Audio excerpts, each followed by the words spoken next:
விநாயகர் சதுர்த்தி அப்படிங்கிறது இந்து மக்கள் கொண்டாடுகிற ஒரு பண்டிகை தான். அதே நேரம் அது ஒரு தீபாவளி பொங்கல் மாதிரி அப்படி ஒரு நாடு தழுவிய கொண்டாட்டமாக அது இருக்காது. ஒரு லீவ். ஸோ அதை நீங்கள் காரணம் காட்டி ஒரு அரசியல் மாநாட்டையே நீங்கள் தேதியை மாற்ற சொல்ல வேண்டிய அவசியம் இல்லை. முதல் அரசியல் மாநாட்டுக்கு இவங்க பல்வேறு ஊர்களில் இடங்களை தேர்வு பண்ணாங்க. நிலத்தின் உரிமையாளர்கள் பார்த்தீங்கன்னா முதல் நாள் தர்றேம்பாங்க, அடுத்த நாள் பார்த்தீங்கன்னா இங்கிருந்து ஒரு தொலைபேசி அழைப்பு வரும், அதனால் நாங்கள் தரமாட்டேன்னு சொல்லுவாங்க. ஸோ இப்போ இந்த முறை பார்த்தீங்கன்னா அந்த மாதிரி வெளிப்படையாக ஒரு இடையூறை ஏற்படுத்தாமல் இப்போ காவல்துறை மூலமாக இவங்க ஏற்படுத்துகிறாங்க. 2016 ஒரு மக்கள் நல கூட்டணி எப்படி உருவானுச்சு, அது மாதிரி தான் 2026 இன்னொரு மூன்றாவது அணி உருவாகும் அப்படின்னு சொல்றாங்க சார். அந்த மூன்றாவது அணியில ஓபிஎஸ், விஜய், டிடிவி, ஓ பன்னீர்செல்வம், டிடிவி தினகரன்லாம் பார்த்தீங்கன்னா அரசியலில் செல்லாத காசு. பாருங்க, அதாவது ஒரு மூன்றாவது அணி அமையும் அப்படின்னு சொல்றது தப்பு கிடையாது. மக்கள் நல கூட்டணி போல் மூன்றாவது அணி அணையும் போது நேற்று வரைக்கும் நீங்க பாஜகவுடைய அடிமையா இருந்துட்டு இன்னைக்கு ஒன்றிய பாஜக அரசு தமிழ் மக்களுக்கு துரோகம் விளைவிக்கிறது அப்படின்லாம் நீங்க பேசும்போது அது ரொம்ப காமெடியா இல்ல? பட் ஆனா சுயமரியாதைன்னு ஒரு பக்கம் பார்க்க கூடாதா சார்? அது ஓபிஎஸ்க்கு இருக்காங்கிறது தான் நம்முடைய கேள்வி. தாவேகா கூட்டணிக்குள் ஓபிஎஸ் வரணும் அப்படின்னா அதை ஓபிஎஸ் முடிவு பண்ணால் மட்டும் பத்தாது, விஜயும் முடிவு பண்ணும். தமிழக வெற்றி கழகம் பாஜகவை ஒரு கொள்கை எதிரியாக அடையாளப்படுத்தியிருக்காங்க. அப்படி இருக்கும்போது நேற்று வரைக்கும் பாஜகவுக்கு ஜால்ரா அடித்த ஓபிஎஸ் போய் நீங்கள் உங்கள் கூட்டணியில் வச்சா அதை எப்படி உங்களுடைய இதை கூட்டணி மக்கள் எப்படி நம்புவாங்க?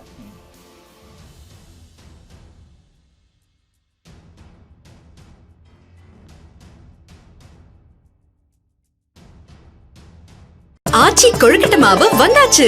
ஆச்சி கொழுக்கட்டை மாவிற்கு கொழுக்கட்டை அச்சை கேட்டு வாங்குங்கள். தி டிபேட் நேயர்களுக்கு வணக்கம். இன்றைய சிறப்பு நேர்காணலில் நம்மோடு இணைந்திருக்கிறார் மூத்த பத்திரிகையாளர் பிஸ்மி அவர்கள். சார் வணக்கம். வணக்கம். பொலிட்டிக்கலாக ஒரு கொஸ்டின்ஸ்க்கு போகிறதுக்கு முன்னாடி ஒரு படத்தோட போஸ்டர் வெளியாகி இருக்கு. தர்ம போராளி ஹெச் ராஜா நடிக்கும் கந்தன் மலை அப்படின்ற அந்த படத்தோட இதெல்லாம் வெளியாகிருக்கு. எப்படி சார் பார்க்குறீங்க? பொதுவாக சினிமாவிலேருந்து அரசியலுக்கு வருவாங்க, இவர் அரசியலிருந்து சினிமாவுக்கு வந்திருக்காரு. அதாவது பார்த்தீங்கன்னா இப்போ நம்ம தகுதிக்கு இப்போ நீங்கள் குறிப்பிடுகிற நபர் பற்றியெல்லாம் பேசுகிறதே நான் ஒரு இழிவான விஷயமா இழுக்கான விஷயமா நினைக்கிறேன். அதுக்கு காரணம் உங்களுக்கு தெரியும். அதுக்கப்புறம் பார்த்திங்கன்னா சினிமாவில் நிறைய உப்மா படங்கள்னு சொல்லுவாங்க. அதாவது பார்த்திங்கன்னா அந்த படம் பூஜை போடும்போதே தெரியும் இந்த படத்துக்கு ஷூட்டிங் நடக்காது, அல்லது ஷூட்டிங் நடக்கும்போதே தெரியும் இந்த படம் முடியாது, அல்லது ஒருவேளை படம் முடிவடைந்தாலும் ரிலீஸ் ஆகாது அப்படின்னு சினிமாவில் சில படங்கள்லாம் இருக்குது. ஸோ அப்படிப்பட்ட ஒரு படமாகத்தான் இது இருக்குமே தவிர இப்போ நம்மெல்லாம் பேசுகிற அளவுக்கு ஒரு தகுதியான படமாக அது இருக்காது அப்படின்னு தான் நான் நினைக்கிறேன். திருப்பரங்குன்றம் மலை இஷ்யூவை கையில் எடுத்திருக்கோம், அதை இவர் நடிச்சிருக்காரு. எப்படி நாயகன் படத்தில் கமல் முக்கியமான ரோல் ப்ளே பண்ணாரோ அதே மாதிரியான ஒரு ரோல் தான் ஹெச் ராஜா அதில் ப்ளே பண்ணியிருக்காருன்னா அந்த படத்தோட டைரக்டர் பேசுகிறாரு. இல்லை, பேசலாம். நிறைய பேர் நீங்கள் சினிமாவில் நம்ம இருக்கிறதுனால தொடர்ந்து நிறைய புதிய படங்கள்லாம் தொடங்குவாங்க. அந்த படத்தை இயக்குபவர்களும் இப்படி தான் தன்னை ஒரு மணிரத்னமாக நினைத்து கொண்டு தான் எடுக்கிற படத்தை ஒரு பென்கர் படமாக நினச்சிக்கிட்டு நிறைய பேசுவாங்க. ஆனால் யதார்த்தத்தில் பார்த்திங்கன்னா அந்த படத்தினுடைய படப்பிடிப்பு கூட அடுத்தடுத்த நாள் கூட நடக்காமையே போயிடும்.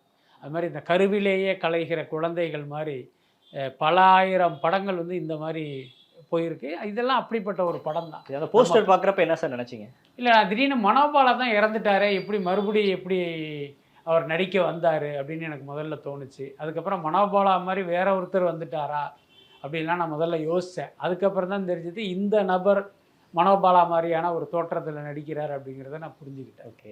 தமிழக வெற்றி கழகத்தோட 2வது மாநில மாநாடு ஆகஸ்ட் 25 நடைபெறதாக இருந்துச்சு சார். இப்போ விநாயகர் சதுர்த்தியை முன்னிட்டு அந்த போலீஸ் எல்லாம் நிறைய பாதுகாப்பு கொடுக்கணும் அப்படின்னால ஒரு 4 நாட்கள் முன்னாடி ஆகஸ்ட் 21 நடைபெறும் சொல்லியிருக்காங்க.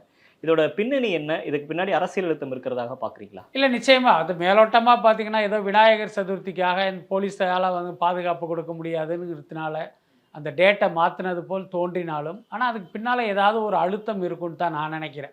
என்னென்னா, நீங்கள் விநாயகர் சதுர்த்தி அப்படிங்கிறது இந்து மக்கள் கொண்டாடுகிற ஒரு பண்டிகை தான். அதே நேரம் அது ஒரு தீபாவளி பொங்கல் மாதிரி அப்படி ஒரு நாடு தழுவிய கொண்டாட்டமாக அது இருக்காது. ஒரு லீவு போட்டுட்டு மொத்த குடும்பமுமே இன்னொரு இடத்துக்கு ட்ராவல் பண்ணுறது அந்த மாதிரியான பண்டிகை கிடையாது. அதிகபட்சம் விநாயகர் சதுர்த்திங்கும் போது வீட்டில் ஒரு பிள்ளையாரை கும்பிடுவாங்க, அதை கொண்டு போய் கிணத்துலையோ குளத்துலையோ போடுவாங்கங்கிற அளவுக்கு தான் அந்த கொண்டாட்டமே இருக்கும். ஸோ அதை நீங்கள் காரணம் காட்டி ஒரு அரசியல் மாநாட்டையே நீங்கள் தேதியை மாற்ற சொல்ல வேண்டிய அவசியம் இல்லை. அதுக்கப்புறம் விநாயகர் சதுர்த்தி குறிப்பிட்ட அந்த நாளில் 23ஆம் தேதி நினைக்கிறேன் அந்த நாளாக இருந்தாலும் நீங்கள் வந்து இந்த விநாயகர் சிலையை கொண்டு போய் 27 விநாயகர் சதுர்த்தி சார். 27 விநாயகர் சதுர்த்தியாக இருந்தாலும் நீங்கள் அதை கொண்டு போய் கடலில் கரைக்கிறது அப்படிங்கிறது கடல்லையோ மற்றதுலேயோ ஒரு ஊர்வலமாக போகிறதுங்கிறது இன்னும் ஒரு வாரம் கழித்து தான் அது நடக்கும். ஒரு வாரமோ ஒரு 5 நாட்களோ கழித்து தான் நடக்கும். அதனால் அதை காரணம் காட்டி இதை வந்து நீங்கள் அந்த தேதியை மாற்ற சொல்ல வேண்டிய அவசியம் இல்லை. ஒருவேளை இவங்களுக்கு ஒரு பதற்றத்தை கொடுப்போம், ஒரு டென்ஷனை கொடுப்போம் அப்படிங்கிறது கூட ஒரு காரணமாக இருந்திருக்கலாம். தமிழக வெற்றி கழக தரப்புல இருந்து பேசுகிறப்ப என்ன சொல்கிறாங்கன்னா, நாங்கள் ஜூலை 15 இங்கே வேலைகள்லாம் ஸ்டார்ட் பண்ணிட்டோம், மாநாட்டுக்கான எல்லா பணிகளும் ஆல்மோஸ்ட் ஓவர். இப்போ வந்து நீங்கள் டேட்டை மாற்றுறீங்க அப்படின்னா எங்கள் தொண்டர்களை ஒரு விதமான அயற்சி ஆக்குது, மனசோர்வு உண்டாக்குது. இதே மாதிரி தான் நீங்கள் வந்து முதல் மாநில மாநாட்டுக்கே பண்ணீங்க. நாங்கள் செப்டம்பர்லேயே நடத்த வேண்டிய மாநாட்டை இது மாதிரி காவல்துறை கொடுத்த அழுத்தம்னால தான் நாங்கள் அக்டோபருக்கு மாற்றினோம். இதே மாதிரி ஏன் தமிழக வெற்றி கழகத்தை மட்டும் டார்கெட் பண்ணுறீங்க அப்படின்னு தாவேக்காலிருந்து குரல்கள் வருது. இல்லை, அந்த குரலில் வந்து ஓரளவு நியாயம் இருக்கிறதா தான் நான் நினைக்கிறேன். ஒட்டுமொத்தமாக அதை வந்து பழியை அவர்கள் மீது போடுறது என்பதை தாண்டி அதில் ஓரளவுக்கு நியாயம் இருக்குன்னு தான் நினைக்கிறேன். ஏன்னா அந்த முதல் அரசியல் மாநாட்டுக்கு இவங்க பல்வேறு ஊர்களில் இடங்களை தேர்வு பண்ணாங்க. நிலத்தின் உரிமையாளர்கள் பார்த்திங்கன்னா முதல் நாள் வந்து தர்றேம்பாங்க, அடுத்த நாள் பார்த்திங்கன்னா இங்கிருந்து ஒரு தொலைபேசி அழைப்பு வரும், அதனால் நாங்கள் தரமாட்டேன்னு சொல்லுவாங்க. இந்த பிரச்சனையே வேணாம் அப்படின்னு ஒரு கல்லூரி வளாகத்தை தேர்வு பண்ணாங்க. அவங்க தரேன்னு சொல்லிவிட்டு அடுத்த நாள் போய் கேட்கும்போது இல்லைங்க, இந்த மாதிரியான ஒரு ப்ரெஷர் இருக்கா, ஆளுங்கட்சியை மீறி நாங்கள் வந்து கல்வி நிலையம் நடத்த முடியாது, அதனால் சாரி அப்படின்னு சொன்னாலும் நம்ம ஏற்கனவே கேள்விப்பட்டிருக்கோம். ஸோ இப்போ இந்த முறை பார்த்திங்கன்னா அந்த மாதிரி வெளிப்படையாக ஒரு இடையூறை ஏற்படுத்தாமல் இப்போ காவல்துறை மூலமாக இவங்க ஏற்படுத்துகிறாங்க. அப்படி தான் இதை புரிஞ்சிக்க வேண்டியதாக இருக்குது. பட்டு இவங்க சொல்கிறாங்க என்னதான் ஏற்பாடுகள் இவர்கள் முன்னமே செய்திருந்தாலும் ஒரு தேதியை மாற்றும் போது நிச்சயமாக சில பிரச்சனைகள்லாம் ஏற்படத்தானே செய்யும். இப்போ உதாரணத்துக்கு சொல்கிறேன், 25 தேதியை போட்டு இவங்க ஒரு ஃப்ளக்ஸ் அடுக்கி வச்சுருக்காங்க, போஸ்டர்லாம் ஆல்ரெடி அடிச்சிட்டாங்க. இப்போ போய் நீங்கள் திடீர்னு 21க்கு மாறும்போது பார்த்தீங்கன்னா இப்போ ஏற்கனவே அடித்ததெல்லாம் வேஸ்ட்டு தானே, பண விரயம் இருக்குது, அது பொருள் விரயம்லாம் இருக்குல்ல. நிச்சயமாக இதுக்கு பின்னால் ஒரு சின்ன அரசியல் அழுத்தம் இருப்பதாக தான் நான் பார்க்குறேன். இப்போ சவுத்தை குறி வச்சு எல்லா கட்சிகளும் காய்களை வந்து நகர்த்துறாங்க. விஜயோட இந்த மதுரை மாநாடு தமிழக வெற்றி கழகத்துக்கு எந்த அளவுக்கு ஒரு சிக்னிஃபிகண்டாக இருக்கும்னு நினைக்கிறீங்க? இல்லை, என்னை பொறுத்த வரைக்கும் பார்த்தீங்கன்னா விக்கிரவாண்டி மாநாட்டை விட மதுரை மாநாட்டுக்கு ஒரு மிகப்பெரிய அளவில் மக்கள் திரள்வார்கள் அப்படிங்கிறது தான் என்னுடைய கணிப்பு. என்ன காரணம் அப்படின்னா, விக்கிரவாண்டி அப்படிங்கிறது சென்னைக்கு அருகில் இருந்தாலும் தமிழ்நாட்டினுடைய கடைக்கோடியிலிருந்து பார்க்கும்போது பார்த்திங்கன்னா ரொம்ப தூரம். ஸோ அதனாலேயே பார்த்திங்கன்னா பல பேர் வந்து விக்கிரவாண்டி மாநாட்டுக்கு வந்திருக்க மாட்டாங்க. அந்த கூட்டமே கம்மின்றீங்களா சார்? ஐ மீன் ஆமாம், என்னன்னு கேட்டால் விஜய் வந்து சினிமாவில் இருக்கிற இடம்ங்கிறது நீங்கள் கற்பனைக்கு எட்டாத ஒரு இடம். ரஜினிகாந்த் இன்றைக்கு சூப்பர் ஸ்டாராக இருந்தாலும் அவரை விட உயரத்தில் இருப்பவர் விஜய். அப்போ அவர் கட்சி தொடங்குறார் அப்படிங்கும்போது அந்த முதல் மாநாட்டுக்கு பார்த்திங்கன்னா மிகப்பெரிய அளவில் மக்கள் வந்திருக்கணும். ஆனால் இவர்கள் சொல்கிற கணக்கு பார்த்திங்கன்னா ஒரு 10 லட்சம் பேர் வந்ததாக தாவேகா தரப்பில் சொல்கிறாங்க. இப்போ திமுக மற்றும் வேறு சிலர் சொல்கிறது பார்த்தா அவ்வளோலாம் கிடையாதுங்க, ஒரு 5 லட்சம் 6 லட்சங்கிற மாதிரி சொல்கிறாங்க. பட் என்ன இருந்தாலும் அந்த 10 லட்சம் பேர் திரண்டு இருந்தாலும் அந்த கூட்டம்ங்கிறது குறைவு தான். ஆனால் இது விக்கிரவாண்டியில் நடக்காமல் ஒரு மதுரையிலேயே திருச்சியிலேயே நடந்திருந்தால் இந்த கூட்டம்ங்கிறது இன்னொரு மடங்கு அதிகமாகி இருப்பதற்கு வாய்ப்பு இருக்குது. அந்த வாய்ப்பு விக்கிரவாண்டியில் நடந்ததால் அது வந்து நடக்காமல் போயிடுச்சு. ஸோ இன்றைக்கு மதுரையில் நடக்கும்போது நிச்சயமாக கூட்டம்ங்கிறது ஒரு பெரிய அளவில் இருக்கும். எல்லாத்துக்கும் மேலே மதுரை மக்கள் பற்றி நமக்கு தெரியும், எல்லாத்தையுமே பார்த்திங்கன்னா கொஞ்சம் எக்ஸ்ட்ரா தான் காட்டுவாங்க, அன்பையும் சரி கோபத்தையும் சரி. அதனால் இப்போ விஜய் மேலே பார்த்திங்கன்னா நிச்சயமாக அவருடைய அபிமானம்ங்கிறது மற்ற பகுதி ரசிகர்களை விட இவர்களுக்கு அதிகமாகத்தான் இருக்கும், அதில் எந்த மாற்றமும் இல்லை. அதனால் கண்டிப்பாக மதுரையில் நடக்கிற அந்த தாவேகாவுடைய 2வது அரசியல் மாநாடுங்கிறது தமிழ்நாட்டை மட்டும் இல்லை உலகம் முழுக்க இருக்கிற தமிழர்களே திரும்பி பார்க்க வைக்கும் அப்படின்னு தான். இப்போ மதுரையை எடுத்துக்கிட்டோம் அப்படின்னா அங்கே மூர்த்தி ஒரு பெரிய ஆளாக இருக்கிறாரு, திமுக பல தலைகள் அங்கே இருக்கிறாங்க. அதிமுகவை பொறுத்த வரைக்குமே செல்லூர் ராஜு, ஆர்பி உதயகுமார் அங்கே ஒரு பெல்ட்டில் அவங்களும் ஒரு ஸ்ட்ராங்காக இருக்காங்க. இதையெல்லாம் மீறி தமிழக வெற்றி கழகத்தால் கால் ஊண்டிட முடியுமா? இல்லை, அந்த ஆர்வத்தை நம்ம சொல்ல முடியாது. ஆனால் நிச்சயமாக பார்த்திங்கன்னா இங்கே வந்து ஒரு மிகப்பெரிய கூட்டம் திரளும் அப்படிங்கிறத நம்ம உறுதியாக சொல்லலாம். இன்னொன்று, திமுக ஆண்டாலும் சரி அதிமுக ஆண்டாலும் சரி இன்னொரு கட்சியினுடைய அரசியல் மாநாடும் போது எந்த அளவுக்கு அதை வந்து இடையூறு செய்யணும், அதை வெற்றிகரமாக நடத்த விடாமல் பண்ணணும்னு ஒரு பெரிய முயற்சியை பண்ணுவாங்க. இப்போ உதாரணத்துக்கு ஒரு வெளியூர்லேருந்து ஒரு தனியார் வாகனங்களை எடுக்கும்போது பார்த்திங்கன்னா அவங்கள போய் இந்த ஆர்டிஓ வச்சு மிரட்டுவாங்க. நீங்கள் அவங்களுக்கு போனீங்க அப்படின்னா உங்களுக்கு பிரச்சனை பண்ணுவோம், உங்களுடைய பர்மிட்டை கட் பண்ணுவோம் அப்படிங்கிற மாதிரி பல்வேறு விஷயங்களை செய்வாங்க. அது இந்த தரையும் நடப்பதற்கு வாய்ப்பு இருக்குது. பட் அதையும் தாண்டி விஜய் மீதான அபிமானத்தில் அன்பில் அந்த கூட்டம் வர்றதை வந்து நிச்சயமாக இவர்களால் தடுக்க முடியாது. இப்போ 2026 தேர்தல் களத்துக்கு எல்லா கட்சிகளும் தயாராகிட்டு இருக்கக்கூடிய இந்த ஒரு சூழ்நிலையிலேயே 2016 ஒரு மக்கள் நல கூட்டணி எப்படி உருவானுச்சு அது மாதிரி தான் 2026 இன்று ஒரு 3வது அணி உருவாகும் அப்படின்னு சொல்றாங்க சார். அந்த 3வது அணியில ஓபிஎஸ், விஜய், டிடிவி அப்படின்ற ஒரு அணி உருவாகும் அப்படின்ற மாதிரி சொல்றாங்க. ஈவன் அன்புமணி ராமதாஸ் இந்த பக்கம் வந்துருவாரு அப்படின்ற மாதிரி சொல்றாங்க. இதுக்கான பாசிபிலிட்டி எப்படி இருக்கு? இல்லை, நிச்சயமாக இதெல்லாம் நடக்காதுன்னு நினைக்கிறேன். இந்த இப்படி ஒரு யூகத்தை, இப்படி ஒரு வதந்தியை கிளப்பி விட்டதே ஒரு திமுக சார்பானவர்களாக களம் அப்படிதானே சார். இப்ப திமுக அணி இன்டாக்டா இருக்கு. பாருங்க, அதாவது ஒரு 3வது அணி அமையும் அப்படின்னு சொல்றது தப்பு கிடையாது. Correct. மக்கள் நல கூட்டணி போல் 3வது அணி அணையும் போது அதுக்கு நான் ஒரு உதாரணத்துக்கு இல்ல அதுல வந்து ஒரு உள்நோக்கமும் சேர்ந்து தெரியல. ஏன்னா மக்கள் நல கூட்டணிங்கிறது ஒரு ஃபிளாப்பான கூட்டணி, புரியுதா இல்லையா? விஜய்ங்கிறவர் பார்த்தீங்கன்னா மிகப்பெரிய தலைவராக உருவெடுப்பார் அப்படிங்கிற நம்பிக்கையை விதைத்த ஒரு தலைவராக இருக்கார். அப்போ அவரை போய் நீங்கள் ஒரு மக்கள் நல கூட்டணி மாதிரியான ஒரு கூட்டணி தான் இவர் பின்னால் வரும் அப்படிங்கிறதே அதை ஒரு மாதிரியான ஒரு பலவீனப்படுத்துகிற முயற்சி. அதுக்கப்புறம் ஓ பன்னீர்செல்வம், டிடிவி தினகரன்லாம் பார்த்தீங்கன்னா அரசியலில் செல்லாத காசு. அன்புமணி அப்படிதான் சார். ஏன் அன்புமணியை பார்த்தீங்கன்னா இன்னைக்கு வந்து 2ஆக பிரிந்து கிடக்கு. பாமகவை பொறுத்த வரைக்கும் பாமக வன்னிய மக்களும் சரி, தொண்டர்களும் ராமதாஸ் பக்கம் இருக்காங்க, நிர்வாகிகள் அன்புமணி பக்கம் இருக்காங்க. எல்லாத்துக்கும் மேலே அன்புமணியுடைய அந்த சுயரூபம் வந்து நாளுக்கு நாள் பார்த்தீங்கன்னா வெளியில் வந்துக்கிட்டே இருக்கு. அவருடைய அப்பாவே தன்னுடைய மகனுடைய யோக்கியதையை வந்து தொடர்ந்து சொல்லிக்கிட்டே இருக்கார்.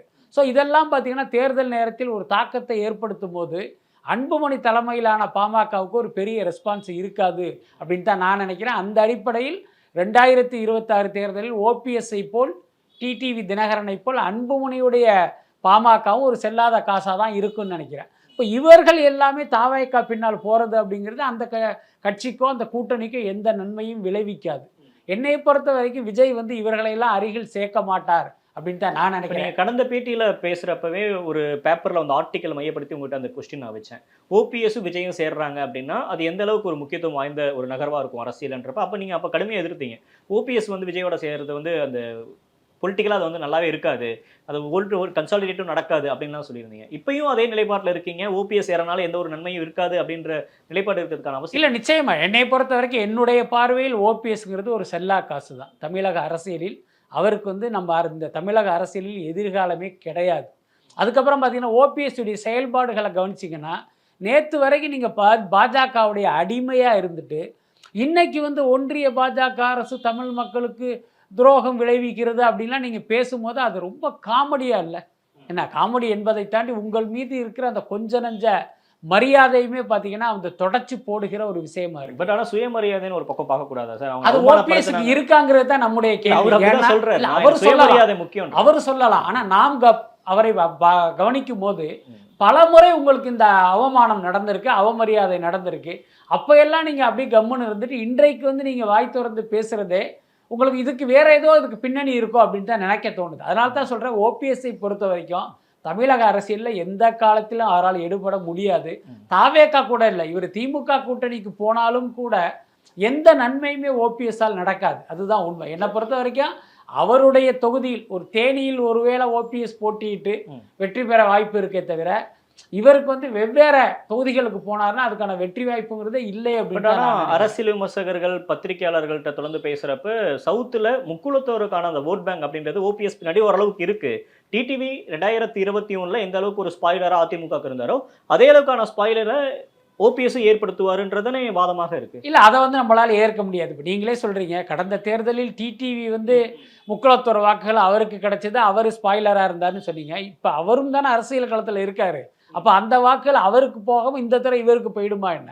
அதுக்கப்புறம் இப்போ ஜாதி பார்த்து வாக்களிக்கிறார்கள் என்றால் அதே முக்குளத்தோர் சமூகத்தை சேர்ந்த இப்போ ஆர்வி உதயகுமார் போன்றவர்கள்லாம் அதிமுக கூட்டணியில் இருக்காங்க. அப்போ ஒரு முக்குளத்தோர் வந்து யாருக்கு ஓட்டு போடுவார்? டிடிவிக்கு போடுவாரா, ஓபிஎஸ்க்கு போடுவாரா, இல்லை உதயகுமார் முகத்தை பார்த்து அதிமுகவுக்கு போடுவாரா, அல்லது திமுகவில் இருக்கிற முக்குளத்தோர் சமூகத்தை சேர்ந்த தலைவர்களை பார்த்து திமுகவுக்கு போடுவாங்களா? அந்த முக்குளத்தோர் சமூகம் இன்னும் சொல்ல போனால் இப்போ பாஜக தலைவராகி இருக்கிற இவரே பார்த்தீங்கன்னா ஒரு முக்குளத்தோர் சமூகத்தை சேர்ந்தவர் தான். அப்போ அந்த முக்குளத்தோர் சமூக வாக்குகள் என்பது அப்படி கன்சாலிடேட் ஆகி ஓபிஎஸ் பின்னால் போகாது. அது பார்த்தீங்கன்னா டிவைட் ஆகும்.